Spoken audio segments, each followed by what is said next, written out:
I would just tell another woman that it's really important to stand up for your values and what you think is morally right. And if you lose a job over that, then maybe that just wasn't the job for you to have.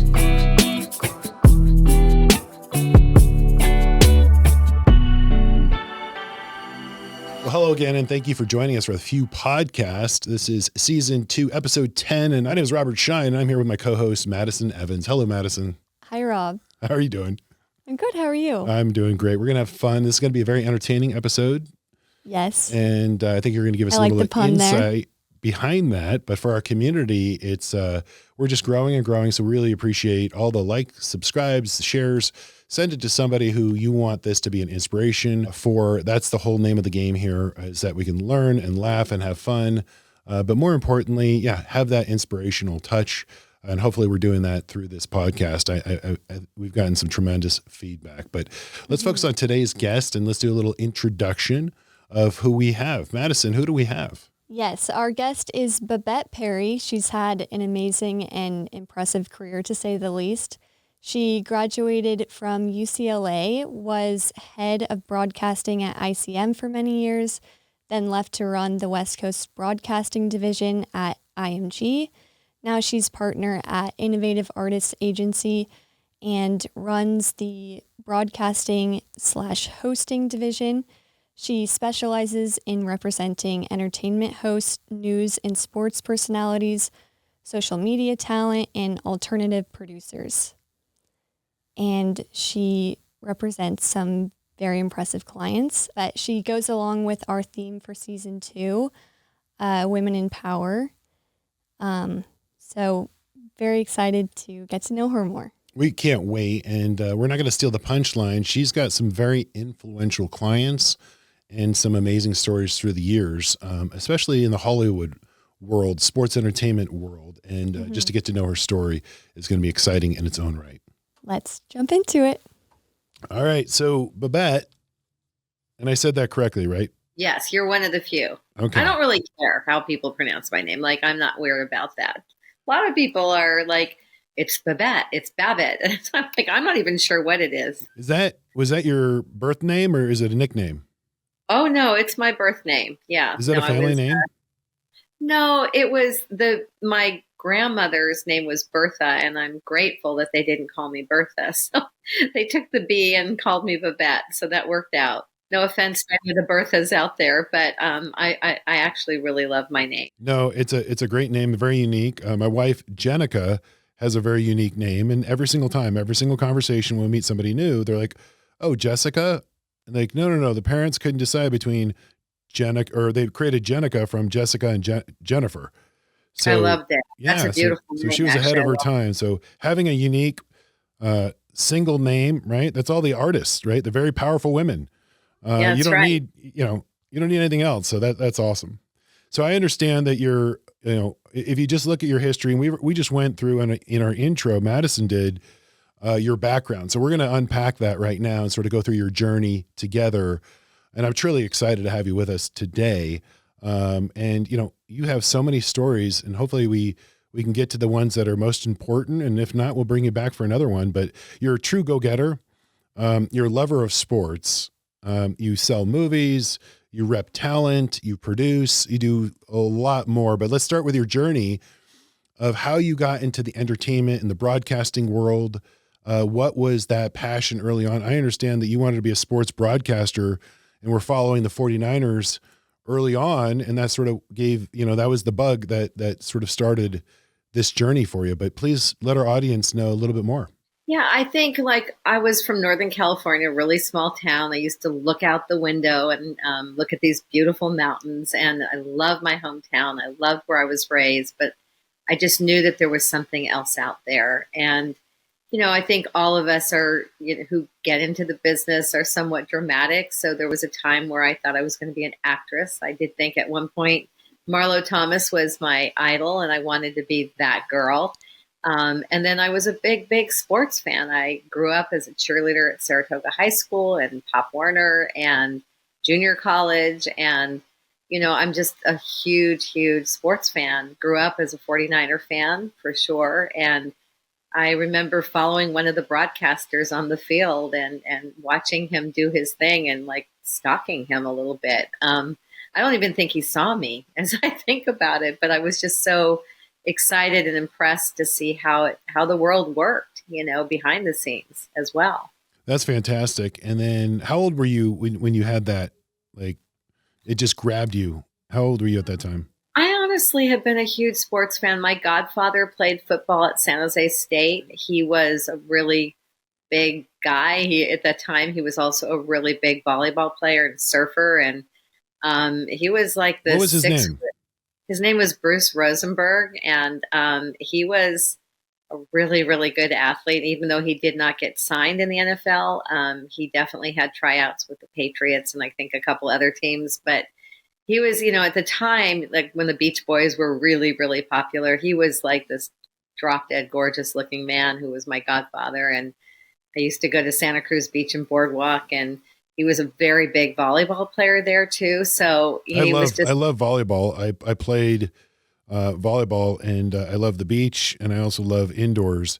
And the AVP tour, that was my passion. Like that. So that's why I was very curious to know who we were talking about, because yeah, I've heard the name for sure. And he played football at San Francisco City with O.J. Simpson, and O.J. obviously went to SC, and my godfather went to San Jose State. But, it was just a really, it's an inspirational person that had an impact on my life. And he was just the first, he was the godfather, if you will. And I enjoyed going to his games and also, seeing how he grew as one of the top volleyball players.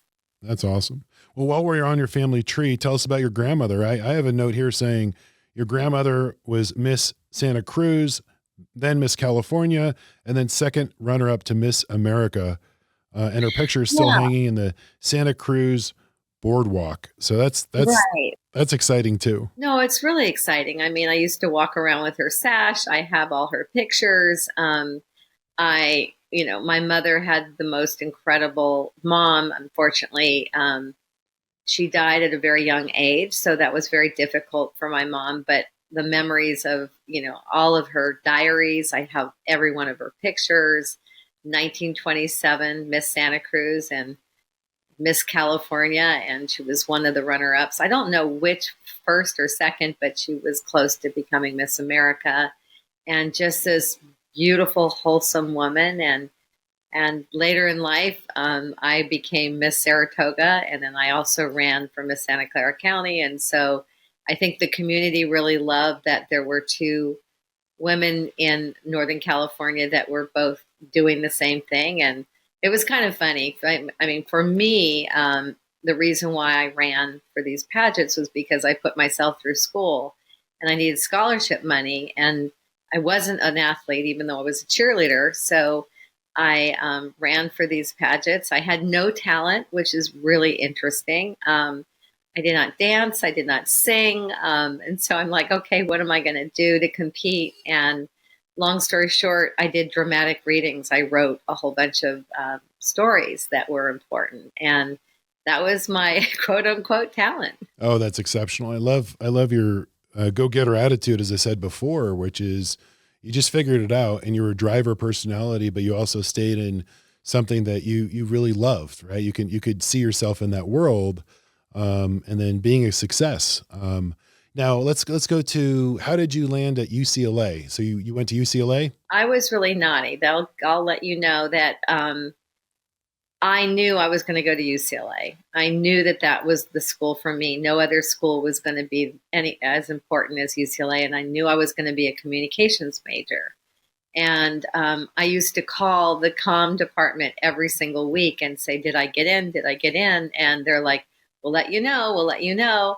And I called every week, like the head of the communications department jokes about it today. And she said, "I have never seen anyone so relentless." And I'm like, that's awesome. I'm not going to quit until I get in. And so finally, I think I exhausted them. They finally, because I did not have like a 4.2 or an honor, I wasn't in AP honors classes. I was a good student, but I was certainly not like the students that were applying to the communications department, which was a really tough department to get into at UCLA. but I'm like, I'm not going to UCLA unless I'm a comm major, and I'm not going to be. I mean, they come together, and so finally, Marty Gregory, who's my mentor, I wore her down, and she finally said, "Okay, all right, you're in." And so, I mean, I did have other things, Obviously, I had to do a lot of no question, but that's that intangible that even in today's world, those are the keys to success. Your success, your history.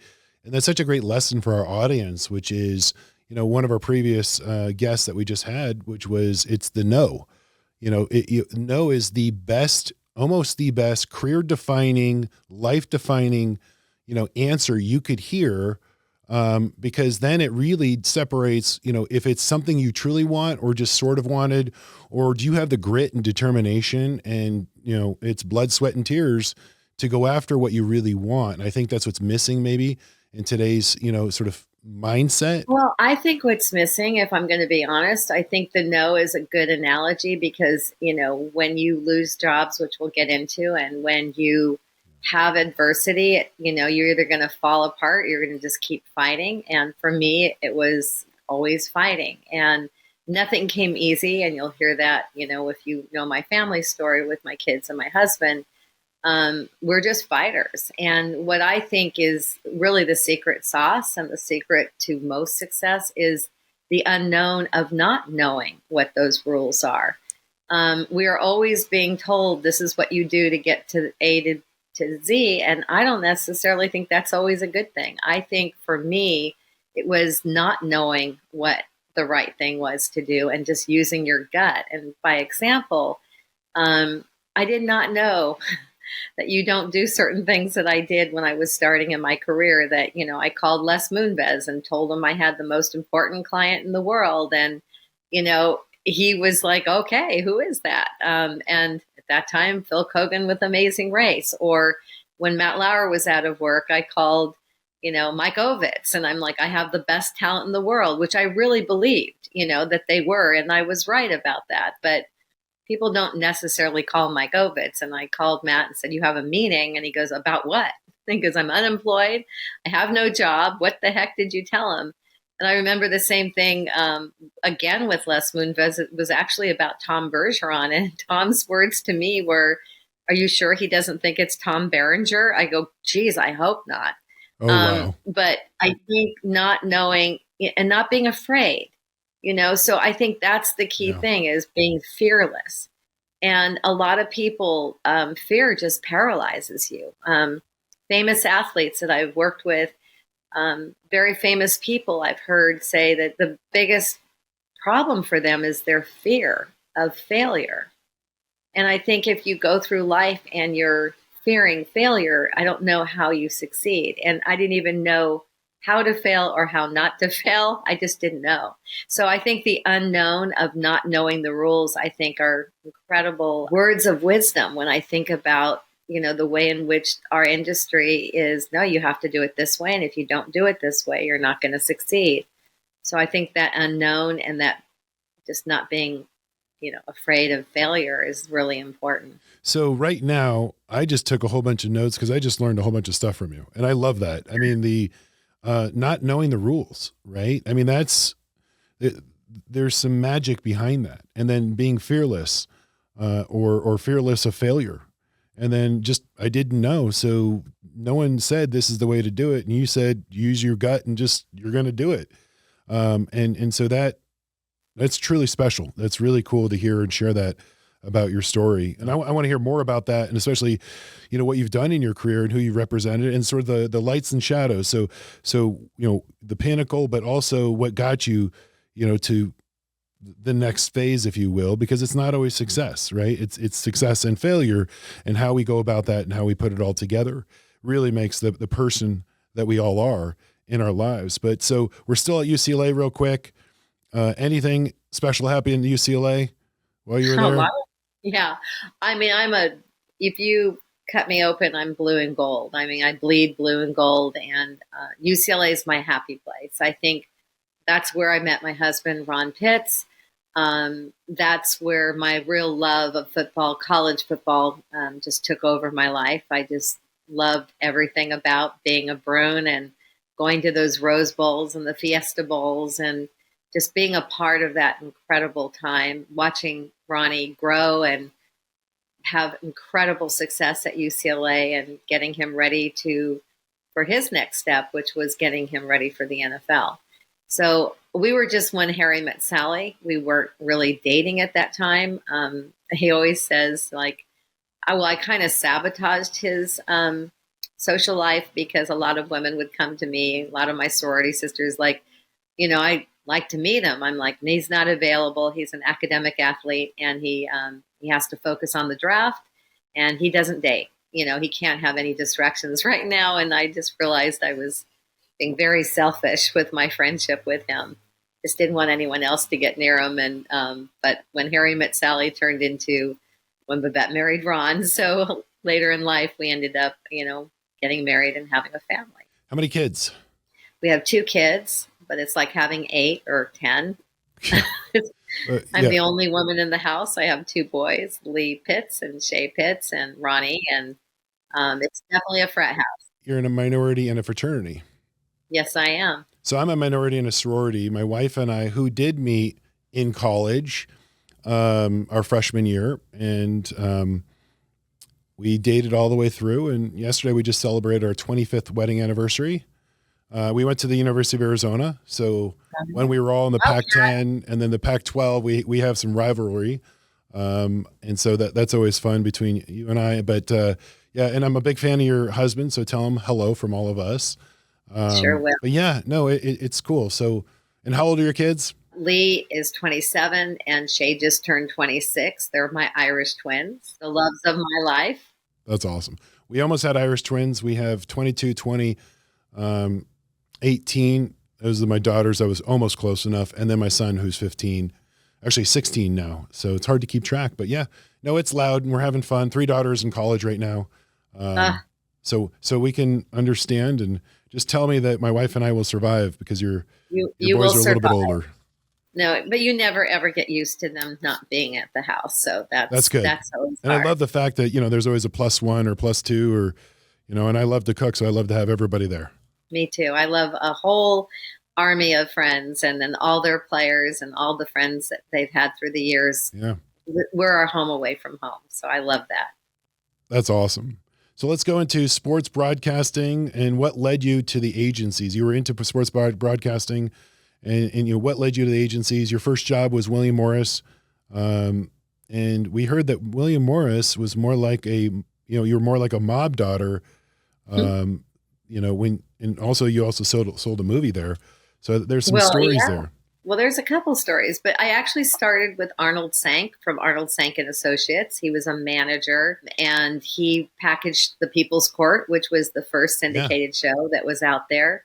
He also represented Richard Lewis, who was like the hottest guy on David Letterman's show. And so I got my first job out of college working for a management company. And then from there, I was hired by William Morris as an assistant.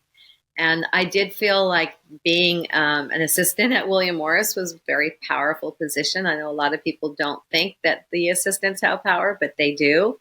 And we were mob children. And by that, I mean, they co-signed on a car. I put myself through school. I was making very little money, like most assistants. But I had guaranteed student loans to pay, and they realized that, and they went down to Bank of America, and they co-signed on a car for me, and I got one of the agents' cars, which was really, really nice. And they took care of their own. I mean, there was a time in the agency business where you did feel like you're part of a family, and you did feel like, especially back then at William Morris, that, nothing bad can happen to you. They would protect you. And then the agency business changed, and we can get into that later as well. Yeah. So tell me a little bit more. So you represented in your career some pretty big name talent as well along your journey.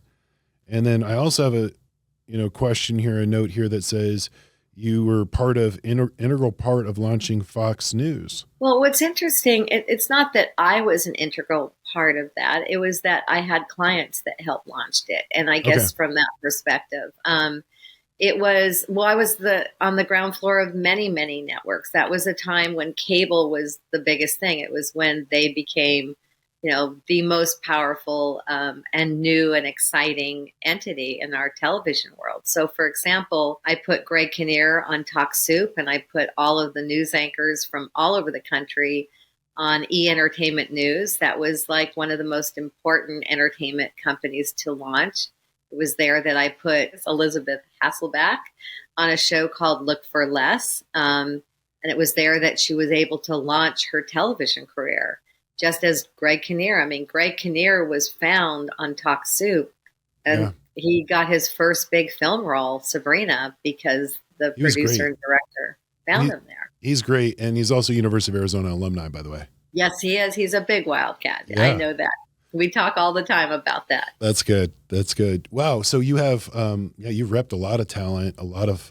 How do you do that matchmaking in an industry that's so competitive? I mean, share us some of those stories too, because even still to this day. Yeah. I mean, what I would say is that no agent can make a talent at all. They either have it or they don't. They have that authenticity, that likability, that credibility that separates them from everyone else. I mean, instantly if someone has that lightning in a bottle. And I know I've used that word before and others have used it, but it's true. You can tell the difference between just talent and then that talent that just pops off the screen. And so I was very fortunate to be able to take a lot of these news anchors and develop them for network and syndication and cable. So during that time, I was able to launch, as we talked about, E-Entertainment. There was a cable network called FX that started with a show called Breakfast Time, and I was able to put Jeff Probst there, Tom Bergeron, Phil Kogan was there. So we were able to launch these careers out of these incredible cable networks that didn't know who they were at the time either. E did, they were defined as an entertainment network, but no one knew that FX was going to be defined by a show called Breakfast Time that launched a lot of people's careers.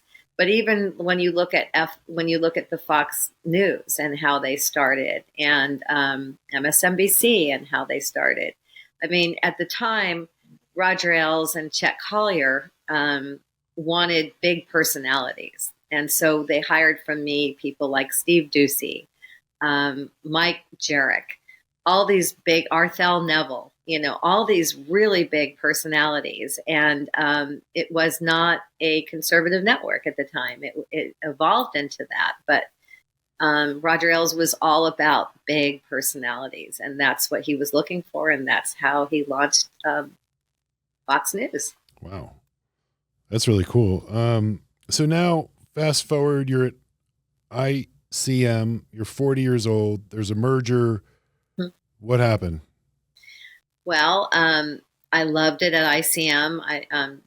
Jeff Berg had hired a lot of women to run that company. Nancy Josephson was our president. And, we were all running departments. I was running the broadcast department. And then there was a merger and all women were gone, pretty much replaced. And it was sad because I was very impressed with the way in which ICM had so many prominent women in the agency world. It was one of the agencies that really allowed for women to be incredibly successful. And that's not to say that the other agencies did not do that, but they allowed for the women to run departments. And it was really exciting walking into a company like that. I had really good years there and great memories. Very interesting. My wife was at University of Arizona, so I did finance and marketing, and she studied broadcast journalism. So she graduated half a semester. I had an extra semester for my second major. So we were down in Tucson together. So she became a producer for the ABC affiliate. And I remember just going into the room and watching her, literally produce 23, 24 years old. And she mastered it. She was doing everything. And that's a world that I could never do. But she was natural in it. Fast forward, we decided to relocate to the Coachella Valley. She gets a job interview with basically the guy who ran the Coachella Valley in terms of broadcasting and all the networks, because they're all kind of connected. And she had an interview with him. And she came back from that interview and said, I felt the most uncomfortable I've ever felt in my entire life. And I said, really that uncomfortable? She goes, yep. And I said, well, although that's your career, that's not the fit. So we pivoted for her, and, she did a couple other jobs, and now she's very successful in real estate. But unfortunately, because of a situation that wasn't appropriate, we both recognized that we're not going to forge ahead just to forge ahead, even though that was her, what she studied for. But that little detour put us on a path that, at the time seemed, not the way of proceeding. But looking back, that put us where we actually rightly should have been. It's just so hard to see it while you go through it from time to time. And it's interesting to see how I have all these little stories. My son Shay has the best quote out of the Bible, actually. He's like, God wrote the script. There's nothing to worry about. That's so wonderful. I think it really is very profound in that, all these adversities, all these things that we go through, all these changes, all these quote unquote bad things that happen, every time something bad would happen, something good would happen. So it's just all these challenges and all the adversity only makes you stronger, and I think gives you the strength to handle so many different things. So that's just the nature of the business. I love that quote that your son said from the Bible. I always say something similar, but I say, we plan and God laughs. Right. Right. And it's if you really lean into exactly that scripture that you just said, you just got to believe, and there is a plan. Thank you everyone for watching. This episode is sponsored by Blanky Schein Wealth Management. We've been in the Coachella Valley for 40 years and we're built for the next 40 years. You can find us at blankyscheinwealthmanagement.com. And now back to the episode. Well, how did you end up at IMG, and what was it like there? I loved working at IMG.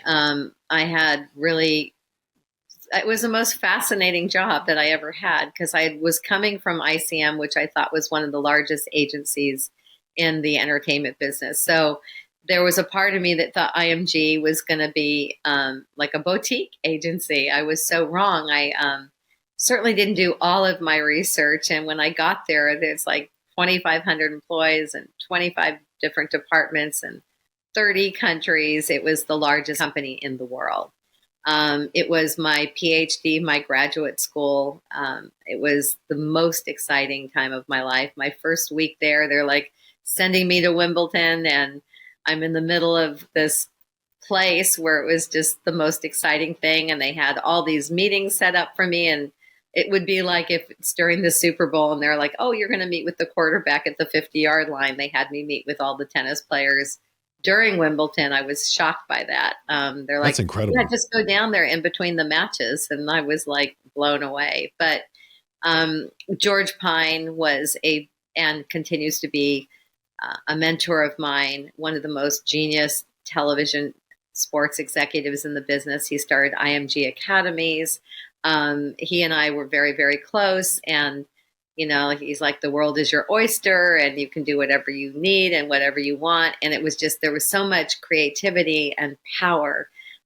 There's more power in sports. I mean, the difference between when I was at ICM and when I was at IMG is the meetings were with the commissioner, or we had meetings with the Jerry Jones from the Cowboys. And, instead of it being Les Moonves and the president of a network at that time, it was more of the people that run the sports world and the power that had. I mean, when I think of NFL, NBA, and MLB, and the Olympics and everything else, there's nothing more powerful than live sports. And as we are seeing today, a lot of television shows can get canceled, but they are not canceling live sports. Yep, it's just growing. It's just growing. But I had every company I worked for, I had a great experience. I really did. How things end, sometimes you can't control, but it's really the people that you meet and the relationships that you've built that are forever. I mean, forever, I'll have my friends at ICM. I'll have my friends at William Morris. I'll have my friends at IMG, and now at Innovative Artists, I'll continue to have really good friends and throughout the journey. And I had friends out there that had my back, and in this business, as my husband would call it, Holly, like he would call show friends as opposed to real friends. And Ronnie does a lot of quotes with me. One of the things he said to me was, you're replaceable. And I'm like, well, wait a minute. My husband's telling me I'm replaceable. And he thought like an NFL player. You are as good as your last game, and a new coach comes in and, you're replaced. And it's very similar to the NFL, the things that happen in entertainment. I mean, it is true. And what Ronnie was trying to tell me as an athlete, like you can be the top of your game, which I was at the top of my game with the top clients in the country. And you can lose your job because of merger. You can lose your job for political reasons. They could have nothing to do with your talent. And that happened throughout your career. Throughout my career. Yeah. And that's why, the first time it happened, it was devastating that I had like, quote unquote, a divorce of the business, because I was like when you have these friendships and you build these relationships, and I'm so trustworthy because going back to Northern California, all my friends from Northern California are my best friends today, from elementary school to high school. And my sorority sisters at UCLA are my best friends. I mean, the people that were there at the beginning. As I tell people all the time, I have the most incredible family. My mom, my dad, my brothers, my sisters. I mean, the kind of nirvana life that I had growing up was unlike anything else. I lived a life of happiness. The music was great. My mother was my idol. My dad was my idol. My brothers and sisters were my best friends. I had all the security that you needed. I had the best friends you could ever have, and they're still my best friends today. So when you have that foundation, anything that happens, it's difficult sometimes, but your roots really have a huge impact on who you are. But when I had my first letdown, because I was from this small town and because I was from this wonderful family, I've never been betrayed ever in my life. No one betrayed me. And so when you get into the work world and you see things, there's a different lens. No one takes things personally. But for me, I did. The first time it happened, it was, the most emotional thing that ever happened to me. And then when it happened again, you just got stronger and stronger. And you also know that, this is happening to everyone. I mean, I thought when the whole thing happened at ICM and we all lost our jobs, I'm like, I went down with the most powerful women in television. I went down with the most powerful agents that ever were. So it was kind of a badge of honor. I know that sounds crazy, but for me, it was a bit of a badge of honor, because if they're going down and I'm going down with them, then You know what? We're all in the same sorority. Wow. So yeah, I think that was the hardest thing. Is it got easier and easier because then I started really looking at the world the way my husband looked at the NFL. Like, you get a new coach, probably going to get a new quarterback. You're only as good as your last game. There's just so many of those things that Ron taught me in sports that had an impact on me in terms of my entertainment business. That's really powerful. I just love talking to you because you can see you're true in your love. There's just love that comes from you. Everyone that's what I perceive right now, and just meeting you, who's blessed to be in your world, right? Is better off because of the person that you are. So that I could just see that. I mean, it's really cool. I love how your husband says, right. The world can change tomorrow. Right. And then, going back to what we were describing earlier, life doesn't happen to you. It happens for you. Right. And we have to have that mindset. So I have 7 keys to financial wellness. And that's one of the keys, which is mindset, right? Your husband was saying that you had to lock in, you have to be prepared. You can't be so naive, especially if you get so on the top of your game. That's when we, oftentimes lose sight of just reality. And then you also have the network of support. That's sort of another key, which is I always say, to be successful, you have to basically, and not just family of support, it's those friends and family that come together that are in and out of your lives for certain reasons. And it's okay to get people out of your lives for very specific reasons, if they betrayed you or if they're just not a good friend. I mean, this is the conversations I always call it kitchen table conversations with my kids. And hopefully they're listening. And if they're not listening, that's why I'm doing it now for an audience. So we can connect with somebody else and provide that sort of connectivity. But those are the key elements I see on a commonality that you guys portray and perceive every single day. Because there's ups and downs in this world, but you also have to, be careful with who you surround yourself with. And, it's great to hear that you have such a great support network, even from day one from growing up. I would also say the thing that helped me, which is the most tragic thing that ever happened to me, is when my brother died of cancer and I had to watch him die. And so one of the things that I tell people all the time, especially people who have had to experience tough things in their life and their careers, I'm like, you can't kill me. I've already seen my brother die. Like, there's nothing you can do. You can do a lot of things, but you can't really kill me. And I think that was the most profound thing that happened to me, because it was the most difficult thing I've ever experienced. And I think it put everything in perspective. I have been very fortunate to develop some of the best talent in this industry. And I've been very fortunate to be in certain positions to help people. And I've lost people. And when I say I lost people, I lost my brother. That's tragic, to cancer. But I've also lost clients that I put a lot of love and effort and my heart. And so that's a difficult thing too when that happens. And you have incredible people in my life who've been loyal, who've been like a Phil Kogan, who's been with me, and Rachel Smith and Deborah Duncan in Texas. I can go on and on and on, to the clients who stood by my side. I'll never forget this as long as I live. When the first situation happened, it was crazy. I walked out into my backyard and there were flowers and letters, and everyone came with me. I never expected that to happen as a young agent when it first happened. When I went to ICM, I never asked anyone to come. They all came. They all supported me.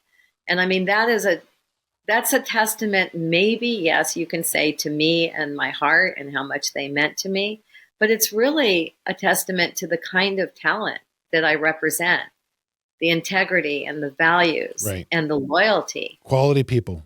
And the people I represent who I am. Yeah. Each person that I represent is at the highest in their world, but also kind, are doing it for the right reason. I'm very fortunate. Like when you look at Phil Kogan from The Amazing Race, who also created a show called Tough as Nails and is still creating all these incredible shows. I mean, he rode his bike from LA to New York to raise money for multiple sclerosis and almost died doing it. He used his power and his presence to make money and to give back. And a lot of people don't have to do that. He certainly didn't have to do that. But the pure kindness and the compassion and the love that a lot of the clients have, it's what inspires me to do a job that literally can kill you. I mean, you're a doctor on call. You're working 24/7 and you're fighting for your clients to get these jobs. And it's emotional. It's not the easiest job, but I'm so passionate about the people I represent and their kindness and I always tell people it's a marriage of the business. I have to do 50% of the work. You have to do 50% of the work. And the hardest part of my job is when you can't succeed for people and and you believe that they should be in certain places. And a lot of this is up to timing, being in the right place at the right time, but being able to know what to do with it when that opportunity opens. That's fantastic. I would love if our calendars align. Next year we have the Confidence Summit, Women, Wealth, and Wellness. And it's a one-day event, and we bring in, just business leaders like you to share stories, the lights and shadows, as I say, to be real to our audience, to inspire, to educate. Sometimes we laugh, to entertain and have some fun, but it's a one-day event. We're going to have it in February of 2026 in Rancho Mirage, California. I think our audience would learn a lot from you. We had over, close to 200 people on that Wow. 1-day event. So I think you would be perfect on stage, not only obviously in this podcast, but I could see you there because there's just a lot to share. There's a lot to learn from you, and I love our time together. So I appreciate that. So Babette, you've been in Hollywood for some time now, and you've seen, Hollywood change, and it was pre-Me Too movement and the post-Me Too movement that we're seeing play out right before our eyes. What advice would you give to those that want to get into your industry, but knowing sort of the history of where we've come from to where we are now? Is there any advice you would give, our audience that is sort of still looking towards that direction? Well, I think what's important is to believe in yourself and to have integrity and have values and know when to walk away. And know when certain things happen, like with certain things that happened to me where I've lost a couple jobs because of my integrity and because of my value system and standing up for things that I thought were important. And I don't regret it because a lot of times people say to me, like, would you do that again? And there was a situation where one of my associates was being wrongly accused of something. And I was told to, stay out, just stay out. And I said, well, I can't stand there and watch something happen that's not right. And so I didn't. And so what was said to me is that you don't fit in, because you were more loyal to an associate than you were loyal to the company. And a lot of people I know are not in positions where they could do that. And I think that's happened to me twice in my career. And I would just tell another woman that it's really important to stand up for your values and what you think is morally right. And if you lose a job over that, then maybe that just wasn't the job for you to have. And maybe you weren't supposed to, like it was said, well, you don't really fit in. Well, maybe I didn't. Right. Because you're probably right. Yeah. That's excellent. Excellent advice. Funny little side note. I made it all the way through for The Apprentice. Yeah. To Mark Burnett Studios. I go to LA to a hotel for the final interview. And I didn't realize a lot of this stuff is pre-production, pre-produced. Like they're to kind of know. So I was the finance guy at the time. I was with Morgan Stanley. I didn't get the role. The guy was Kwame. He was from Goldman Sachs. And later on in the episode, throughout the season, they wanted to paint the big bank Wall Street type as the evil villain. Kwame didn't do so hot. He lost his job at Goldman Sachs post-production. But even the reason why I didn't get the interview, when I was sitting down with the Mark Burnett producers, the gal asked me, you did fabulous. You answered all our questions. You look great on camera. This is great. Do you happen to have any final thoughts before we ask this last question? I'm like, nope, shoot away. They said, are you willing to do anything for this or anything? And I said, well, define anything. And they said, we mean anything. And I said, well, I'm very moral and values-based person individually. I have a high integrity. I take care of people's finances for a career, and I don't lie, cheat, and steal, period. So if it's within my moral compass, I'll do anything. And I said, but she goes, honestly, I want you to re-answer that question, and I'm going to give you one more opportunity. And at that moment, I knew it was off because I answered it the same exact way. And she was just angling for me to get them what they needed to hear on camera so that they can get what they wanted. But it all worked out. But it was one of those things where I got a little taste for the entertainment world for a second there. But you're right. Yeah, if you can, to your advice, just stick to your moral compass, your values, know who you are, and just know that you could walk away. And that's the greatest advice that you just gave, because you don't know what's in store right around the corner. Before we go, I really want to spend time about, your working mom, a family. You have two boys. Tell us about your children. Well, they're my everything. I always tell people I'm not a working mom. I'm a mom who works.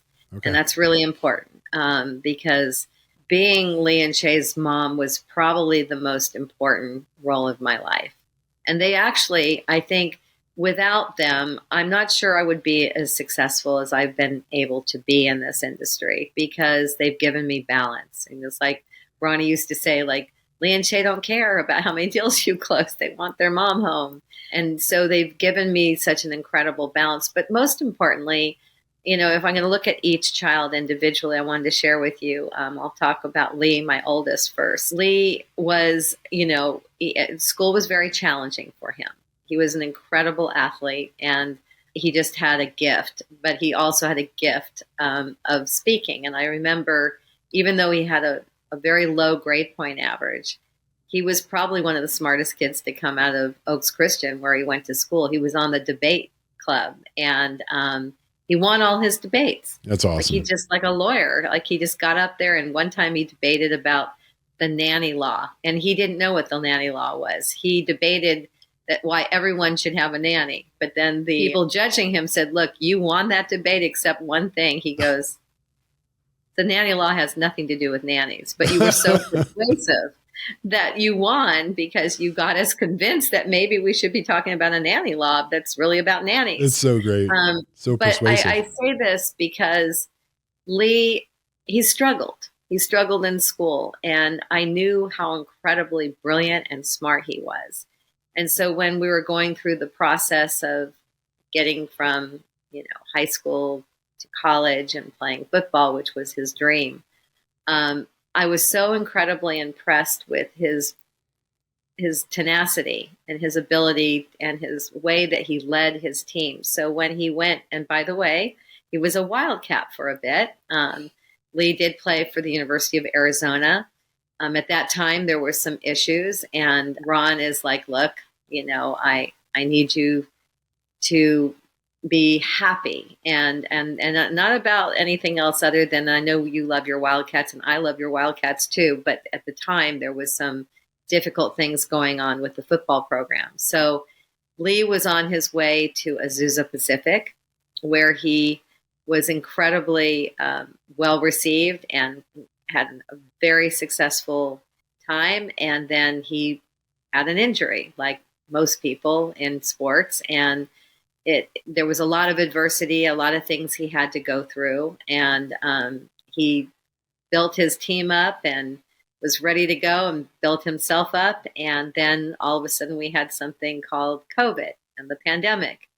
And so Lee's team basically was in a situation where it wasn't like UCLA. It was like the coaches couldn't coach and they didn't let the team practice. So Lee would get up at 5 a.m, go all the way to Azusa Pacific, and he would lead the team.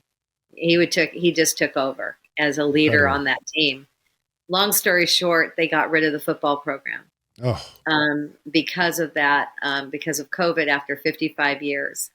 And so he had 1 week to get on a team. He went on the portal one week because academically you had to be in a school. And the first person who called was a school called University of Sioux Falls, South Dakota. And he accepted on the phone. And while he was on the phone, he was on Google Maps going, where the heck is South Dakota? And he just goes, oh my God, I just agreed to go to a school that's freezing cold, clear across the middle of the country. And I just remember, oh yeah. So he went to Sioux Falls in the middle of the country. And of course I had been at UCLA games with a mask on and this, that, and the other. And I go to his first game. I'm wearing a mask and these people are looking at me like I'm some crazy person from California. Right. And long story short, Lee, again, was such a leader. The people on the team told me how inspirational he was. And then he ended up going from there. He was ready to go and he was hoping to get in the NFL. He was in the 49er rookie minicamp, which was like a dream for him. And Shanahan had said to Lee and to all the kids that were in that rookie minicamp, he said, look, you have to know one thing. Being in this room is like the most important thing because many people go through their entire college life and never walk through an NFL locker room. Wow. And he goes, even if you guys don't make the team, he goes, you'll always be a 49er. And that just really had a huge impact. So when they sent him home, he was super happy and he was in the best mood I've ever seen. I thought he was going to be devastated. And instead he was like, Mom, I got to wear a 49er uniform, which of course is where I'm from. And I've never seen my son so happy. Just because for him, he had goals for himself, getting an MBA, which he did. And by the way, struggling in school, but yet getting an MBA. That's awesome. And then being in that 49er locker room was life-changing because it gave him the confidence that he made it. You might not have been signed, you might not have been drafted, but you got to do something that was, on your bucket list. Unbelievable accomplishment. From there, he went and played football in Poland and Germany and got to see the world. And I just was so inspired by his tenacity and his perseverance. And then now he's working in the NFL in the league office with his MBA. And now he's going to be next week at the draft in Green Bay, where his grandpa played in the first 2 Super Bowls and his dad played as well. And he's going to be covering the draft for the NFL. So I could not be more proud. And that's really cool. Happy for him. Shay, my youngest, another one of my little inspirational heart of gold child. Shay broke his back in high school. He was pretty much told he was not going to play football, and that was not going to happen under his watch. Shay got up very early in the morning, went and he went to rehab, and he was a cheerleader for the team. He sat there and cheered his brother on as he was in excruciating pain, and doctors couldn't figure out how to fix him. And so finally, he at one point wanted to be a doctor so another kid did not have to go through what he went through. But Shay, of course, got through it, got on the team, had a huge impact. He was being recruited by almost every Ivy League school in the country because he had, and this is important, he took all AP classes. He was the vice president of the school. He played basketball, football, volleyball. I mean, every sport, anything with a ball on it. And after he went through all of that, had the highest grade point average, had every honor you could get, he did not get it. The Ivies kind of reneged, and Harvard was gone, and all of these schools were gone. And I'm like, what else could this kid do? I mean, like, this is where I feel sensitive about kids today, because what else could you possibly do to get into a school like that? But then we realized, you know what? And I was kind of cocky about it. I'm like, if he's not good enough for the Ivies, then maybe the Ivies aren't good enough for Shay. So Shay basically walked on to UCLA, earned a scholarship, got to play and beat SC and sacked the quarterback and did everything his dad did, wore his dad's number, 47. That's so cool. So when he's walking down to the Rose Bowl, coming out of the same area incredible. That his dad came out, and his grandpa played on that field when they went up against SC, the Coliseum.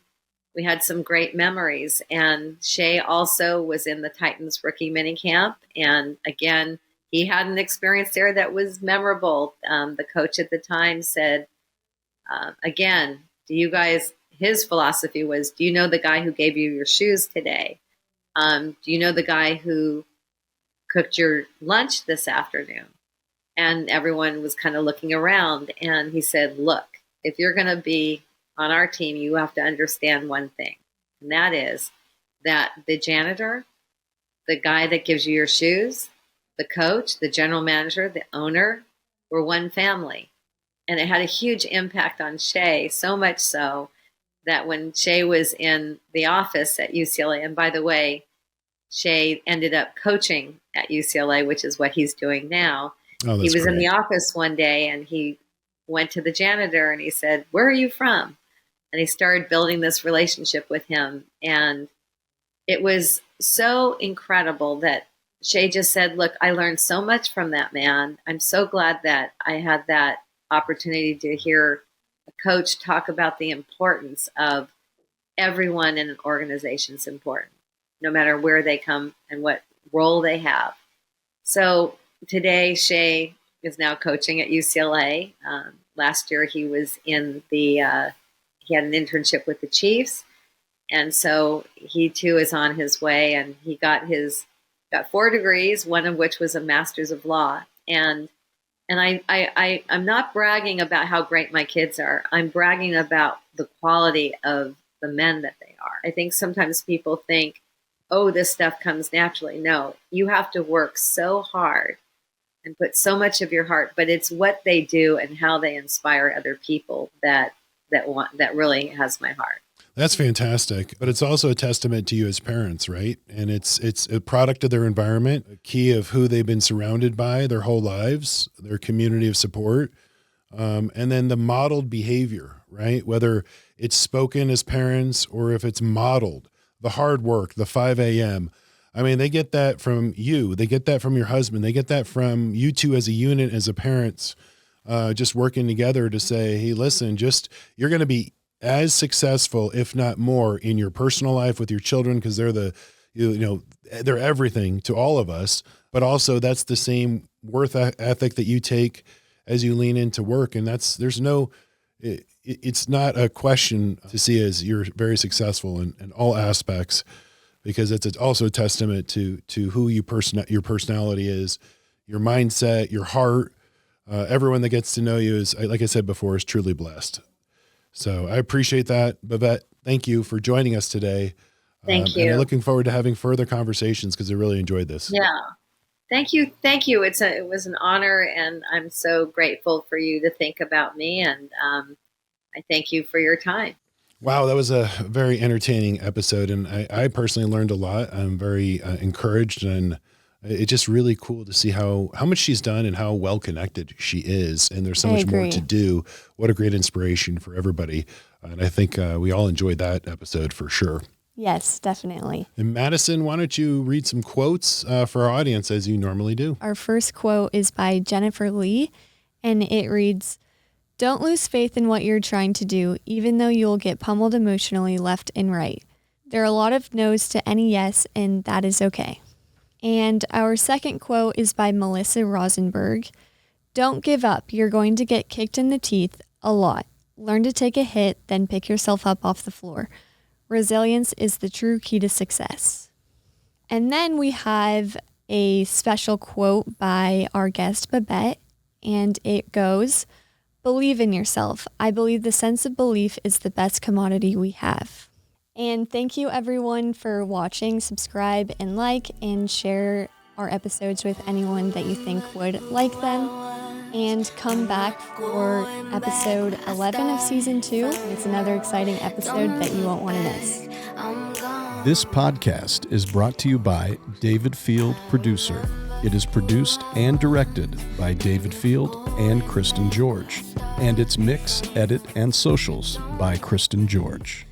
Schein Wealth Management is a group of investment professionals registered with Hightower Services, LLC, member FINRA and SIPC, and with Hightower Advisors, LLC, a registered investment advisor with the SEC. Securities are offered through Hightower Securities, LLC. Advisory services are offered through Hightower Advisors, LLC. This is not an offer to buy or sell securities. No investment process is free of risk, and there is no guarantee that the investment process or the investment opportunities referenced herein will be profitable. Past performance is not indicative of current or future performance and is not a guarantee. The investment opportunities referenced herein may not be suitable for all investors. All data and information referenced herein are from sources believed to be reliable. Any opinions, news, research, analysis, prices, or other information contained in this research is provided as general market commentary. It does not constitute investment advice.